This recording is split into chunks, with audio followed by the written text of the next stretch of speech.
सर्व धम्मबंधू भगिनींना सप्रेम जय भीम, नमो बुद्धाय। धम्मसंहिता यूट्यूब चॅनल मध्ये आपणा सर्वांचं मनपूर्वक स्वागत। डॉक्टर बाबासाहेब आंबेडकर लिखित द बुद्धा अँड हिज धम्मा या ग्रंथाचं प्रबोधन पर्व सुरू आहे। या ग्रंथाच्या परिचयाचे 4 भाग संपन्न झाले असून आजचा 5वा भाग आपण सादर करीत आहोत। भगवान बुद्धांचा अनात्मवाद हा आजच्या 5व्या भागाचा आपला विषय आहे।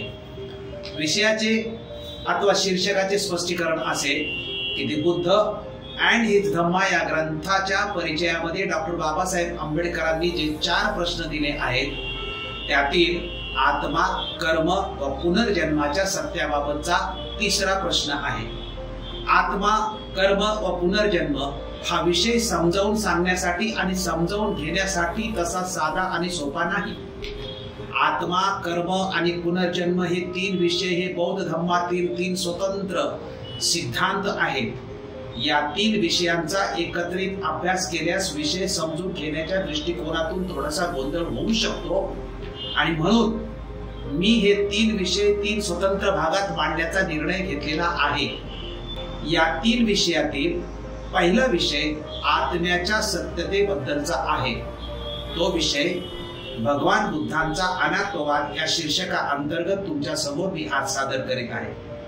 हे विषय समजावून सांगणे ही मी सुद्धा माझी एक प्रकारची परीक्षा समजतो, कारण विषय समजून सांगण्यासाठी आणि समजावून घेण्यासाठी सुद्धा अवघड आहे।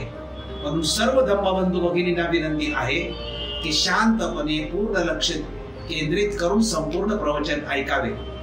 हा विषय मी जमेल तेवढ्या सोप्या, सुटसुटीत व साध्या भाषेत सांगण्याचा प्रयत्न तर करणार आहेच। आत्म्याबाबत इतर धर्मातील संकल्पना आणि बौद्ध धर्मातील संकल्पना वेगळ्या आहेत। असे असले तरी आपण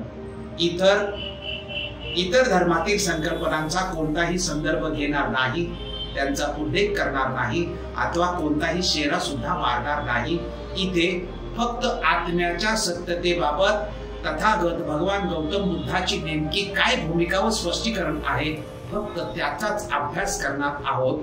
ही आपल्या अभ्यासाची मर्यादा आहे, याची सर्वांनी नोंद घ्यावी ही विनंती।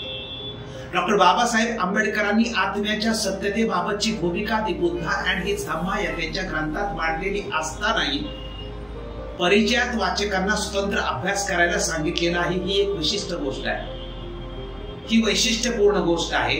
याचा उद्देश हा की आत्म्याच्या बाबतीत लोकांच्या मनामध्ये संभ्रम निर्माण न होता बुद्धांचा सिद्धांत कसा उपयुक्त आहे हे अधिक स्पष्ट व्हावे, हा त्या पाठीमागचा उद्देश आहे।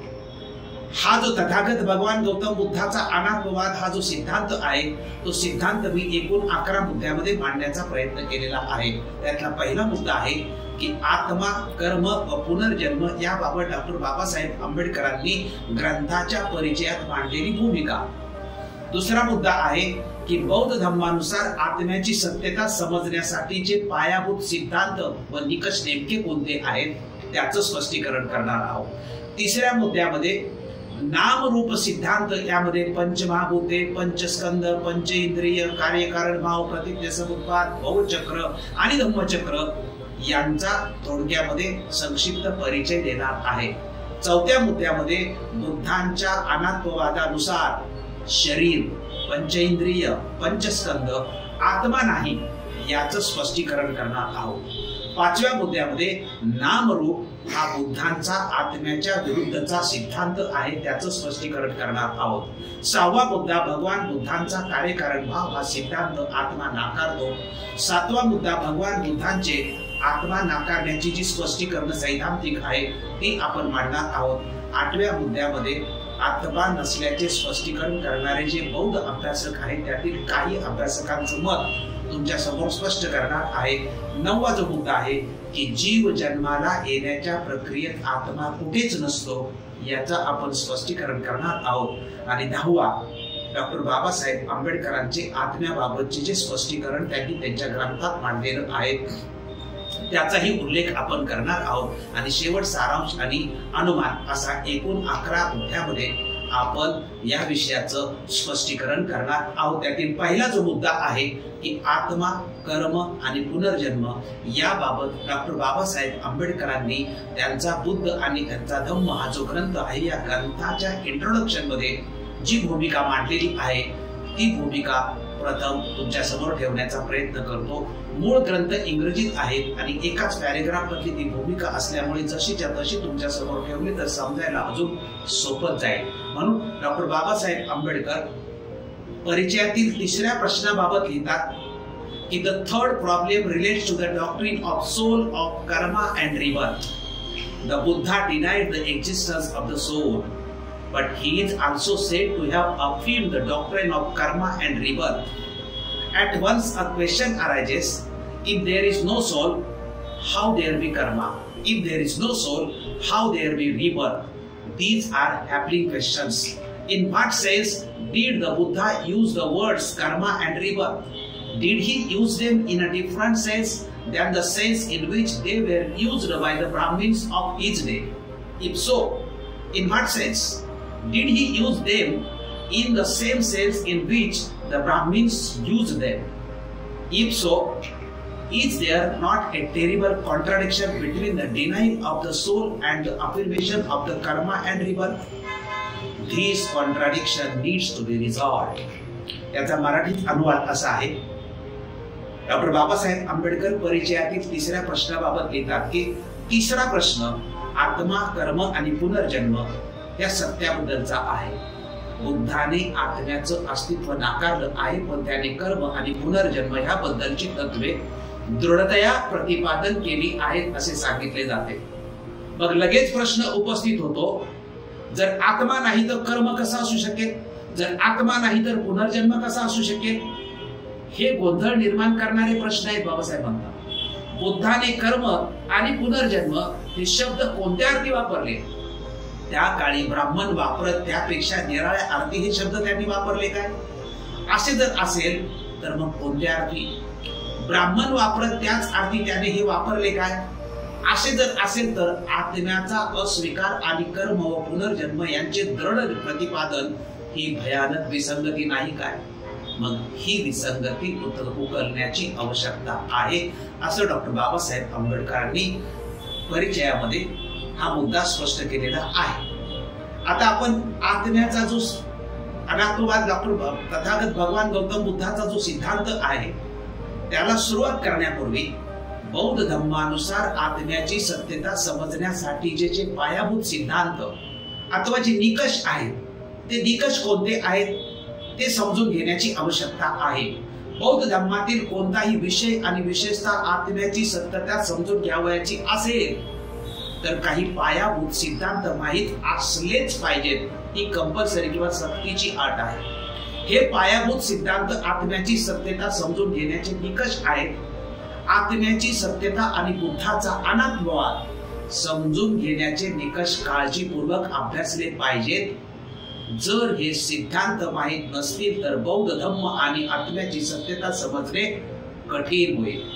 हे पायाभूत सिद्धांत अथवा निकष म्हणजे चार आर्य सत्य, पंचभागवते, पंच इंद्रिय, पंचस्कंद, कार्यकरण भाव, प्रतित्य समुत्पाद, भवचक्र आणि धम्मचक्र हे अर्थार्थी तरी समजून घेण्याची आवश्यकता आहे। यातील चार आर्य सत्य आपण मागच्या भागात पाहिली आहेत। बाकीच्या निकषांची आत्म्याची सत्यता पडताळून पाहण्याच्या दृष्टिकोनातून आपण संक्षिप्त आढावा इथे घेण्याचा प्रयत्न करूया। पहिला मुद्दा आहे की मानवाचे अस्तित्व दोन भागात विभागलेले आहे। म्हणजे कुठल्याही मनुष्याचं अस्तित्व हे दोन भागात विभागलेलं आहे। म्हणजे कसं की मानव प्राणी हा शरीर आणि मन या दोन गोष्टींनी बनलेला आहे। बौद्ध धर्मात मनाला नाम म्हटलेलं आहे तर शरीराला रूप म्हटलेलं आहे। मनुष्याचं मन आणि शरीर यांना एकत्रितपणे समजून घेण्याच्या सिद्धांताला बौद्ध धर्मात तथागत भगवंतांनी नामरूप सिद्धांत असे नाव दिलेले आहे। नाम व रूप यांच्याद्वारे संपूर्ण मनुष्य प्राणी घडलेला आहे असं तथागत भगवंतांनी म्हटलेलं आहे। आता हा नाम व रूप म्हणजे मन आणि शरीर मिळून जे आपलं जे शरीर आहे याचं स्पष्टीकरण करताना सर्वात प्रथम पंचमहाभूतांचं स्पष्टीकरण येतं। रूप म्हणजे बाह्य शरीर।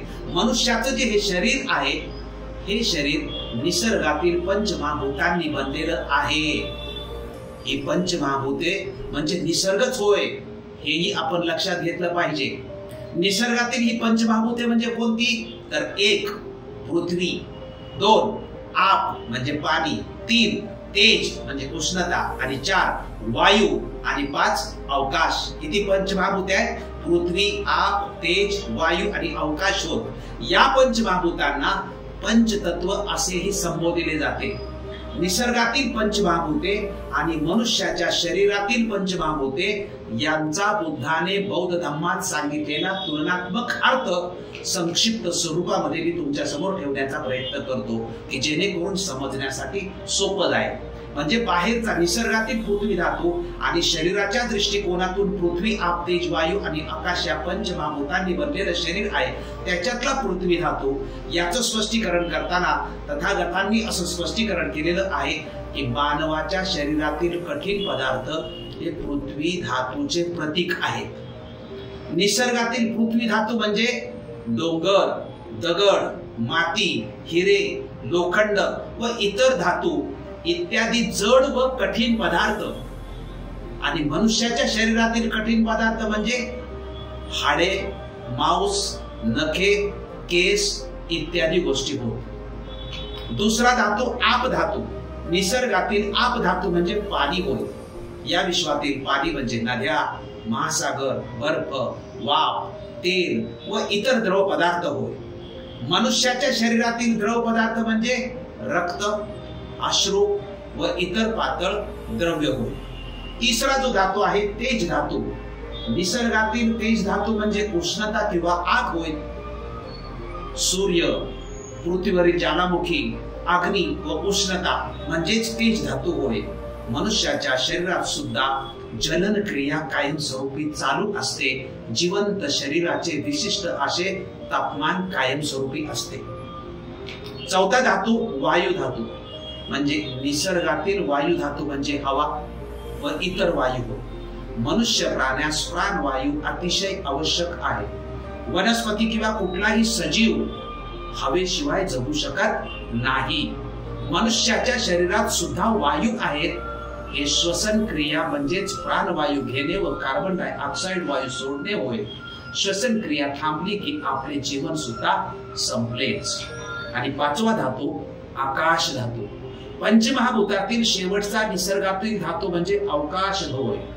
विश्वामध्ये जी जागा व्यापलेली आहे तो धातू म्हणजे अवकाश होय। अवकाश हे सर्वव्याप्त आहे, सर्वीकडे भरलेले आहे। मनुष्याच्या शरीराच्या आकारमानाने या पृथ्वीचा काही भाग व्यापलेला आहे। प्रत्येक वस्तू एक विशिष्ट वस्तुमान असते। त्या वस्तूच्या आकारमानानुसार ती वस्तू विश्वातील जागा व्यापत असते। आणि सहावी गोष्ट म्हणजे पृथ्वी, आप, तेज, वायू आणि आकाश याचं माणसाच्या शरीरातले धातू आणि निसर्गातील धातू यांचा तुलनात्मक अभ्यास पाहिल्यानंतर सहावा मुद्दा प्रत्येकाने काळजीपूर्वक लक्षात ठेवला पाहिजे, तो म्हणजे की निसर्गातून जन्माच्या वेळी घेतलेली पंचमहाभूते परत करावायची असतात। हा अतिशय महत्वाचा आणि रंजक मुद्दा आहे। तो कसा आहे त्याचं स्पष्टीकरण थोडक्यात मी करतो पहा की पंचमहाभूताचं महत्व बौद्ध धर्मामध्ये सांगताना हे स्पष्ट केले आहे बुद्धांनी की ही पंचमहाभूते निसर्गाने दिलेली आहेत। ती निसर्गाची देणगी आहे, परंतु ती देणगी कायमस्वरूपी दिलेली नसते। आपले शरीर हे पंचमहाभूतांचे बनलेले आहे। हे सर्व घटक आपण निर्माण केलेले नाहीत व त्याचे आपण म्हणजे मनुष्य मालक देखील नाही। एके दिवशी आपणास ते ज्यांनी दिलेली असतात त्याला ती परत करावायची असतात। तो परत करण्याचा दिवस म्हणजे मनुष्याचा मृत्यूदिन होय। या दिवशी पंचमहाभूते निसर्गामध्ये पूर्णपणे विलीन होऊन जातात। पंचमहाभूते पाहिल्यानंतर दुसरा जो मुद्दा आहे नामरूपातला तो म्हणजे पंचेंद्रियांचा।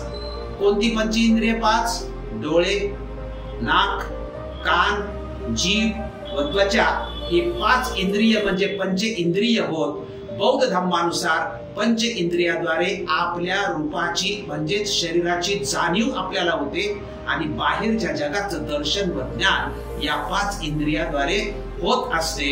या पंच इंद्रियांच्या माध्यमातून आपला बाह्य जगाशी संपर्क कायमस्वरूपी येत असतो। कसा येतो तर डोळ्याने आपण पाहतो, नाकाने आपण सुगंध घेतो, कानाने आपण ऐकत असतो, जिभेमुळे आपणास चव कळते आणि त्वचेमुळे स्पर्श आपल्याला जाणवत असतो। पंचमहाभूते आणि पंच इंद्रिय पाहिल्यानंतर तिसरा जो मुद्दा म्हणजे ही नाम रूपामधल्या रूपाशी संबंधित आहेत। आता दुसरा जो मानवाच्या अस्तित्वाचा जो भाग आहे म्हणजे नाम। आपण रूपाचं पाहिलं, रूप म्हणजे शरीर आणि नाम म्हणजे मन। आता मन कशा पद्धतीने बनलेलं आहे तर ते पंचस्कंधानी बनलेलं आहे। त्या पंचस्कंधाचं आपण स्पष्टीकरण पाहू। म्हणजे पंचमहाभूते, पंच इंद्रिय आणि पंचस्कंध हे महत्वाचं आहे। नाम या भागाचा अल्पसा परिचय करून घेऊया। नाम याचा अर्थ होतो मन। बौद्ध धर्मामध्ये आत्म्यास स्थान नाही, मन पंचस्कंधानी बनलेलं आहे। कोणकोणती पंचस्कंध आहेत तर एक रूप, दुसरं वेदना, तिसरी संज्ञा, चौथा संस्कार आणि पाचवा विज्ञान होय। रूप म्हणजे माणसाचं जे शरीर आहे पृथ्वी, आप, तेज आणि वायू या 4 घटकांनी बनलेलं आहे, त्याला रूप असं म्हणतात। वेदना म्हणजे मनुष्याला होणाऱ्या स्पर्शामुळे जे निर्माण होतं त्याला वेदना म्हणतात। म्हणजे स्पर्शामुळे वेदना निर्माण होतात। ज्या वेदना होतात त्या वेदना काही आल्हाददायक असतात, सुखकारक असतात, तर काही वेदना दुःखकारक असतात। त्या वेदनांना जे नाव दिलं जातं त्याला संज्ञा असं म्हणतात। हे संज्ञेचं जे कार्य आहे ते इंद्रियांच्या विषयांना ओळखणे, पदार्थांना निरनिराळी नावे देण्याची जी मनाची शक्ती त्याला संज्ञा स्कंद म्हणतात। नावामुळे वस्तू प्राणी समोर नसतानाही आपल्याला ओळखता येते।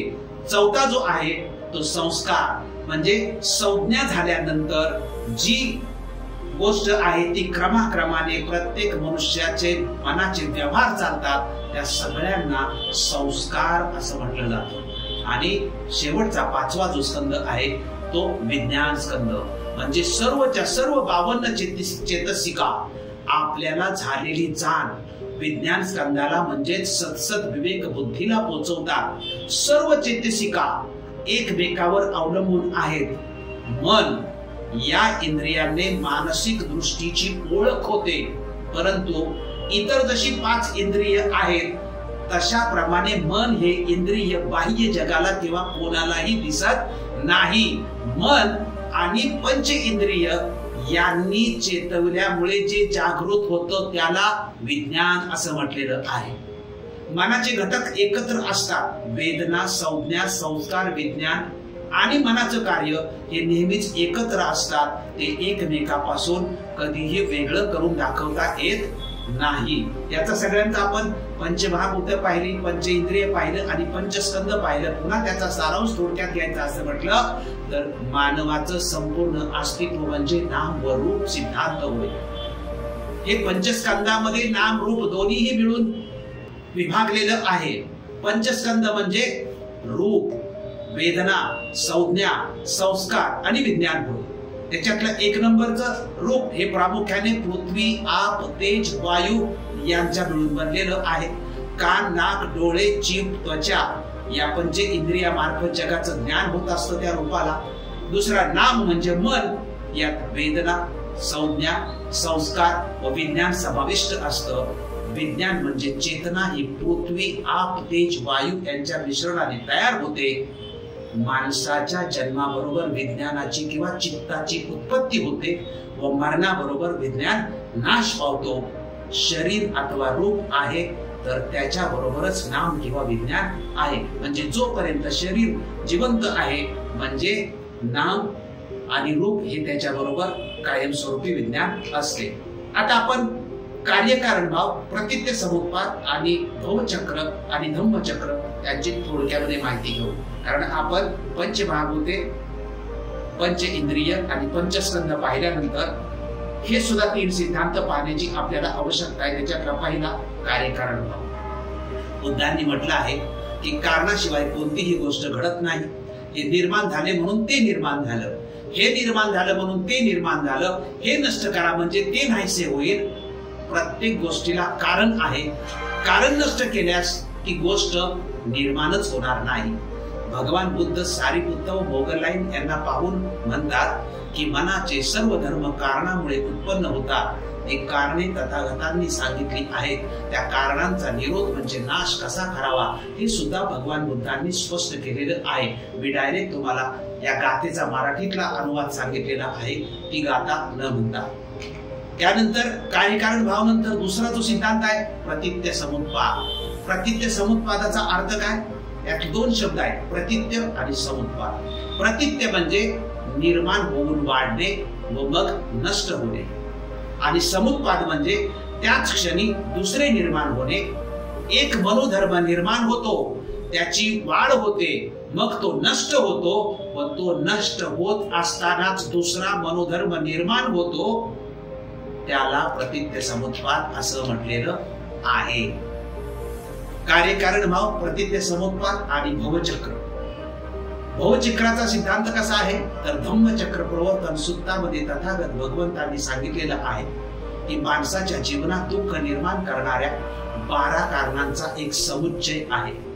ती कारणे पुढील प्रमाणे आहेत आणि ती ओळीने आहेत, क्रमाने आहेत. 1 अविद्या, 2 संस्कार, 3 विज्ञान, 4 नामरूप, 5 षडायतन, 6 स्पर्श, 7 वेदना, 8 तृष्णा, 9 उपादान, 10 भव, 11 जाती आणि 12 जे आहे जरा मरण. ही ओळीनच कारण आहेत. ही ओळीनं कारण आहेत म्हणजे का तर एकातून दुसरं निर्माण होत असतं. त्यामुळे प्रतित्य समुत्पाद या सिद्धांतानुसार सापेक्षपणे क्रमाक्रमाने एकमेकाशी जोडून 12 कड्यांची श्रृंखला तयार करतात.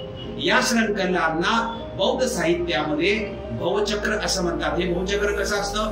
अविद्येतून संस्कार निर्माण होतो, संस्कारातून विज्ञान निर्माण होतं, विज्ञानातून नामरूप निर्माण होतं, नामरूपातून षडायत निर्माण होतं, षडायतातून स्पर्श, स्पर्शातून वेदना, वेदनातून तृष्णा, तृष्णातून उपादान, उपादानातून भव, भवातून जाती आणि जातीतून जरा मरण. अशी ही साखळी आहे. याला भवचक्र असं बौद्ध साहित्यामध्ये म्हटलेलं आहे. अविद्या हे साखळीतील पहिलं कारण असून त्यापासून दुःखाचं अनुगमन सुरू होतं. तो साखळीतील दुसऱ्या कारणाला जन्म देते. या श्रृंखलेला बौद्ध साहित्यात अनुलोम असं म्हटलेलं आहे. जरा मरण पासूनच्या अविद्यापर्यंतच्या उतरत्या क्रमाच्या साखळीला प्रतिलोम असं म्हटलेलं आहे. ही दुःख निरोधाची श्रृंखला होय. अनुलोमातील पहिले कारण अविद्याच जर नाहीशी झाली तर दुःख निर्माण करणारी अनुलोम साखळीच निर्माण होणार नाही आणि अशा प्रकारे दुःखाचा निरोध होणार. धम्मचक्र हे बुद्धाच्या शिकवणीचं प्रतीक आहे. हे भगवंताच्या प्रतित्य समुत्पाद या सिद्धांताचं चित्रांकित रेखांकन आहे. धम्मचक्रातील 24 आरे म्हणजे अनुलोम प्रतित्य समुत्पादाच्या 12 कड्या आणि प्रतिलोम समुत्पादाच्या 12 कड्या दर्शवतात. अनुलोमातील 12 कड्या दुःखाचं आर्य सत्य दर्शवतात आणि प्रतिलोमातील 12 कड्या दुःख निरोधाचं आर्य सत्य दर्शवतात. अविद्या ही माणसाच्या जीवनातील दुःख निर्मितीचं मूळ कारण आहे. आपण 4 आर्य सत्यामध्ये याचं स्पष्टीकरण पाहिलेलं आहे. आता भगवान बुद्धाचा आपण ही सगळे निकष म्हणून पाहिलेले आहेत. आता खरा आपला विषय सुरू होतोय. विषय सुरू होण्यापूर्वी आपण म्हटलं की नाम स्वरूपाचा जो नाम आणि रूपाचा सिद्धांत म्हणजे मन आणि शरीर कसं बनलं, ती पंचमहाभूत, पंच इंद्रिय आणि हे शरीर बनतं आणि मन कसं बनतं तर पंचस्कंधाने बनतं.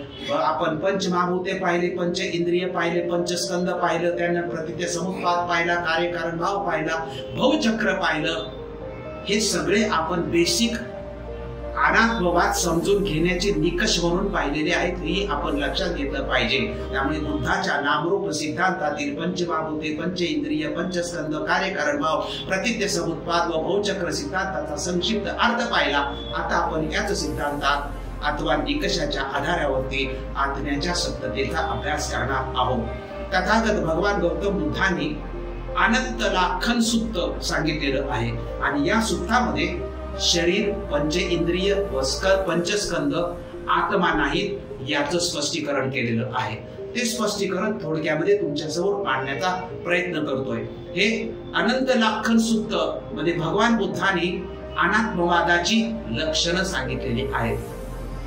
जगात जर आत्मा असेल, भगवान बुद्ध म्हणतात की जगात जर आत्मा असेल तर तो स्वतंत्र असला पाहिजे, पण तसं मात्र आढळत नाही. पृथ्वी, आप, तेज व वायू या धातूने बनलेलं माणसाचं शरीर हा मात्र आत्मा नाही. जर शरीर आत्मा असतं तर मग त्याला क्लेश झाले नसते.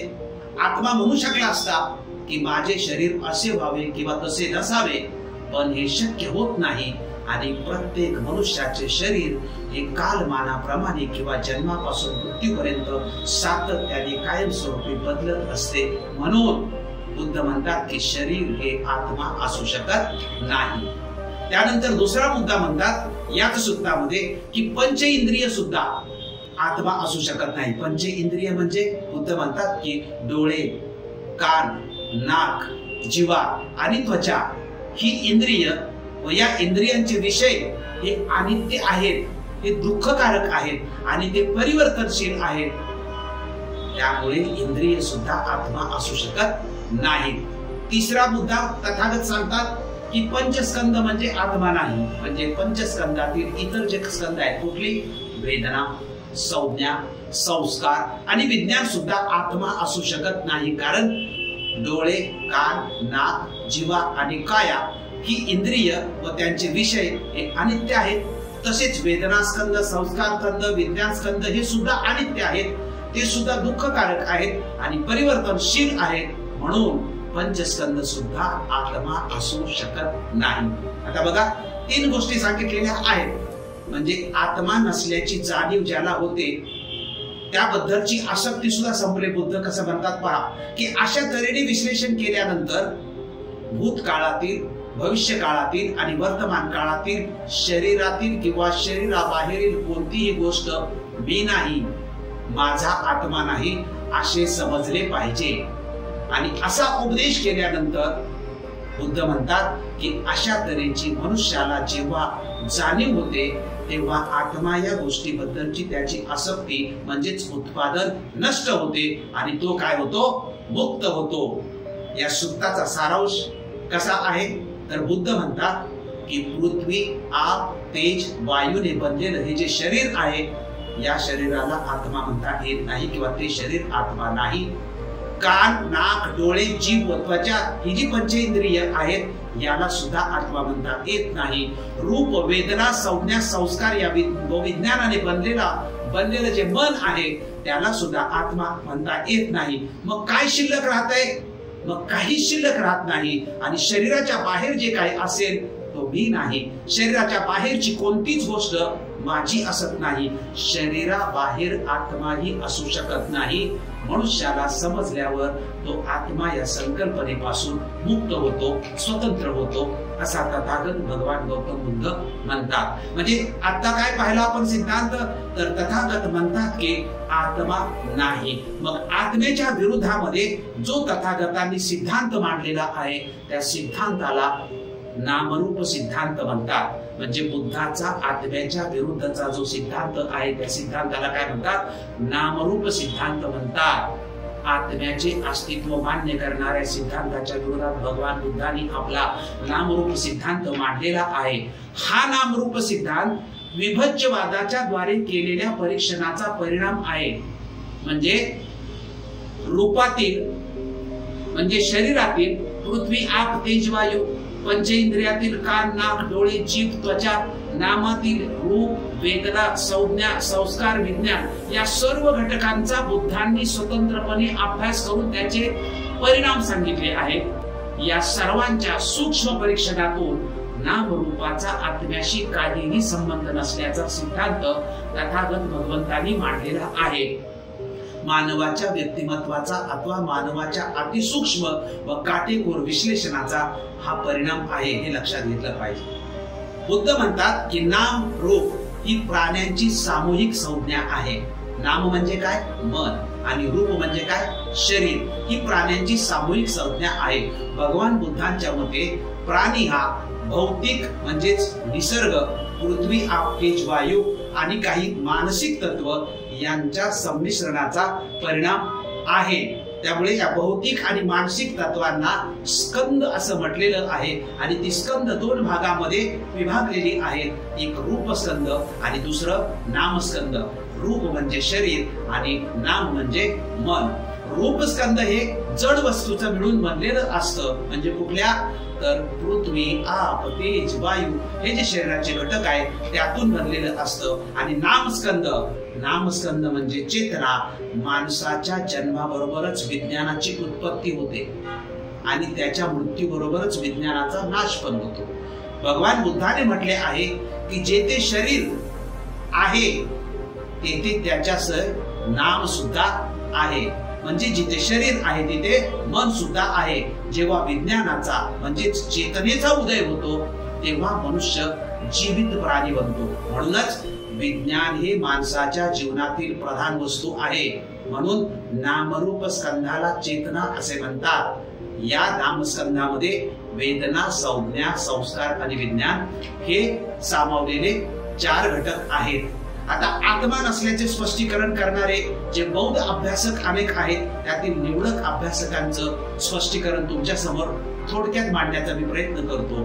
महायानाचे आचार्य वसुबंधू आपल्या अभिधम्म कोशात आत्मा नावाची नित्य, ध्रुव, अविपरिणाम स्वभावाची कोणतीच वस्तू नाही असे स्पष्ट करतात. असंग नावाचे बौद्ध आचार्य म्हणतात की एखाद्या आंधळ्याला एखादी वस्तू दिसू नये हे समजण्यासारखं आहे, पण बुद्धिमान माणसांना मुळीच अस्तित्वात नसलेल्या आत्म्यांचे दर्शन व्हावे हा केवळ आंधळेपणा कसा समजावा. तर्कशास्त्राचे प्रकांड पंडित धर्मकीर्ती यांनी मूर्खपणाची जी लक्षणं सांगितली आहेत त्यात आत्म्याचे अस्तित्व मानणे हे एक मूर्खपणाचं लक्षण दिलेलं आहे.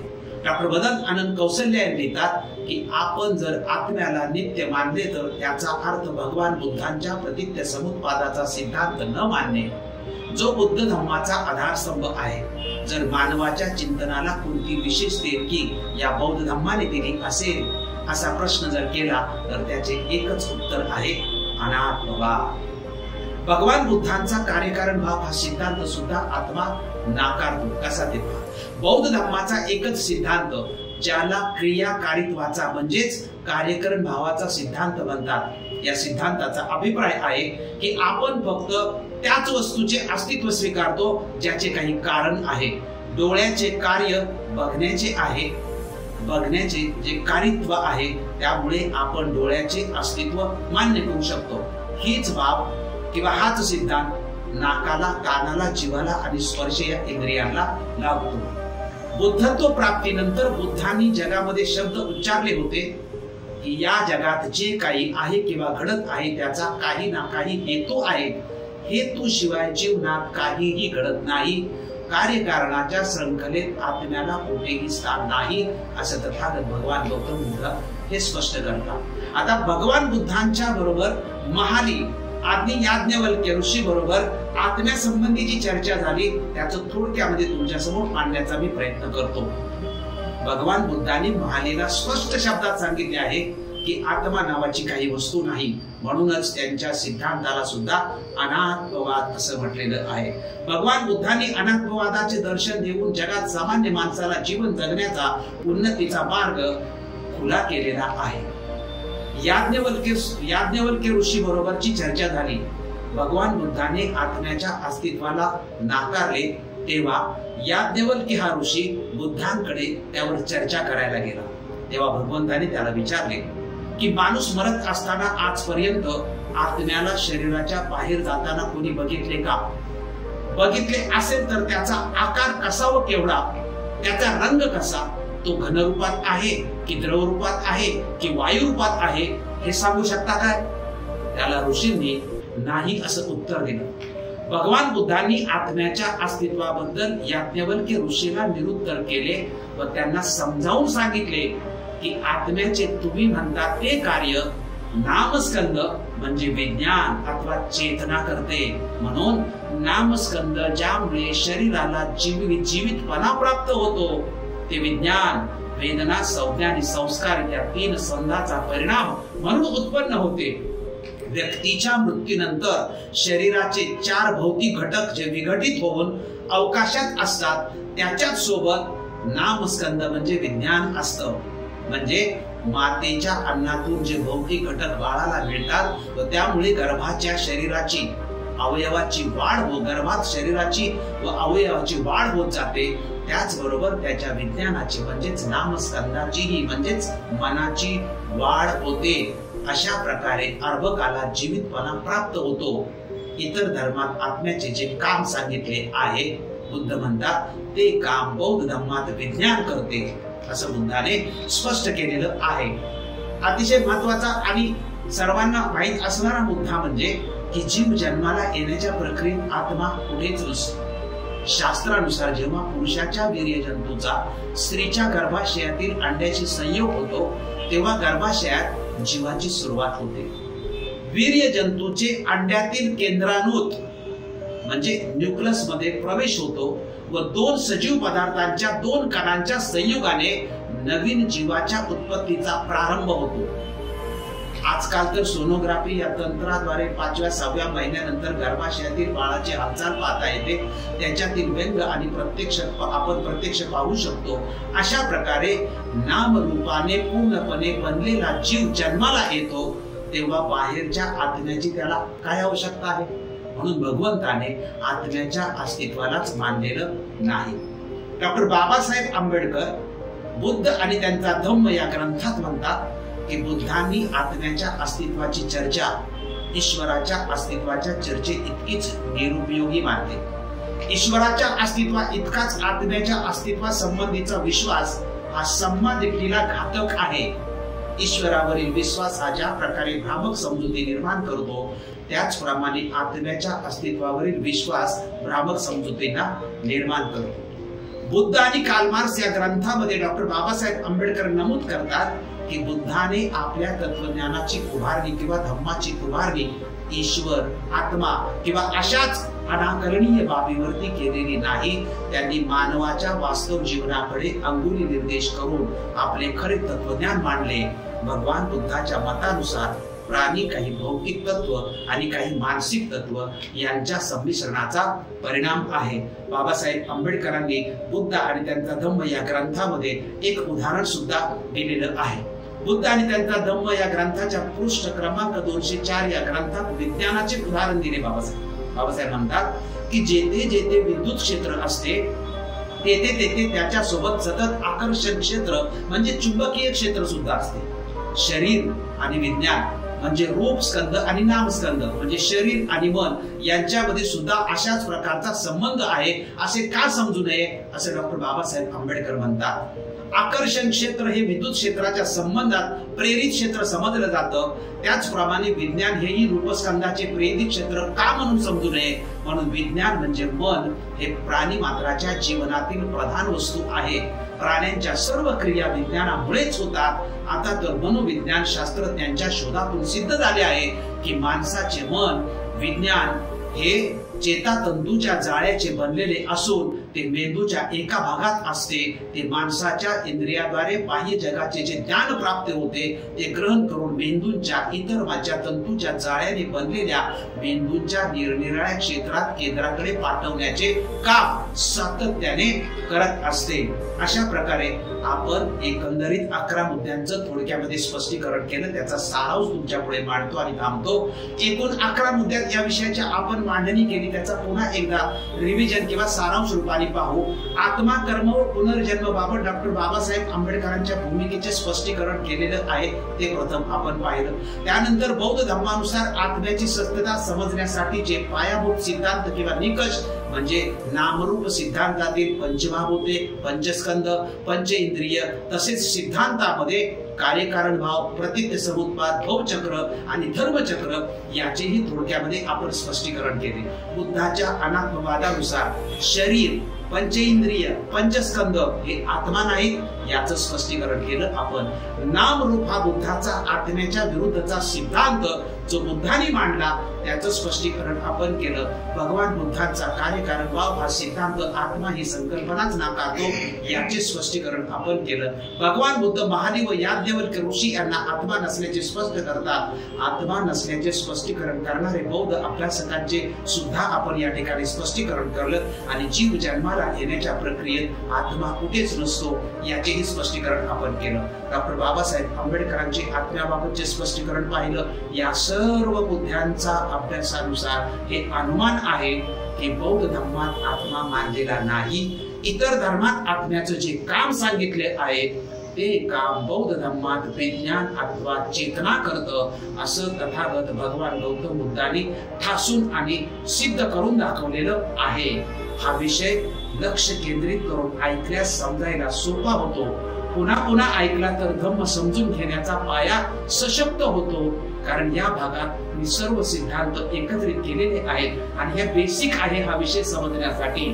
ते प्रवचन शांतपणे आपण ऐकले त्याबद्दल सर्व धम्मबंधू भगिनींचे मी आभार मानतो। सबस्क्राइब करून आपले सकारात्मक मत मांडून आणि व्हिडिओचा प्रचार करून आम्हाला मदत करावी ही नम्र विनंती करतो। धन्यवाद। जय भीम, जय अशोक, जय बुद्ध, जय भारत। साधु साधु साधु।